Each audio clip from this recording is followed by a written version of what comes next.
Pozdrav, Branko Pavlica, reći ti si već velika zvijezda na ovom kampu. Daj mi reci kako si zadovoljan s organizacijom ove godine? Pa iskreno, perfektno, evo.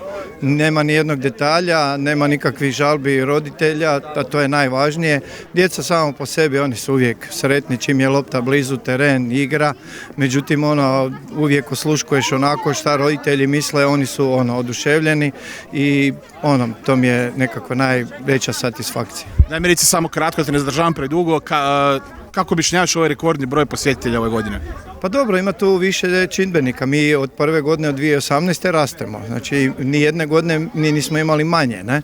A drugo, sigurno, ove godine smo, eto i uz vašu suradnju, napravili još jedan korak naprijed, a svakako djelomične zasluge su i rezultat naše ekipe 2016. godište na World Cupu gdje smo bili prvi i to je uvijek ima roditelja koji imaju motiv i sljedeće godine će neko drugo godište ići, tako da možda se i oni vide unutra pa traže svoju šansu. Ja sam isto htio reći da je zapravo najbolja reklama bila to što ste osvojili prvo mjesto na World Cupu.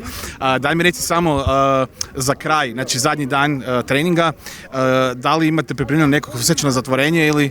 Da, ide svečano zatvorenje kao i uvijek, prije toga sigurno mnoštvo nagrada, ovo je najbogatiji kamp, mi uvijek nekako proporcionalno broju povećavamo i taj broj nagrada, tako da ove godine će biti jako puno djece koje će otići sretno, a ta sreća je u principu najvažnija. Svake godine imamo problema, neko dobi nešto, neko ne i onda uvijek dijete ode tužno. Ove godine po prvi puta imamo personaliziranu medalju koju će dobiti svaki sudionik ovog i svih ostalih kampova u regiji.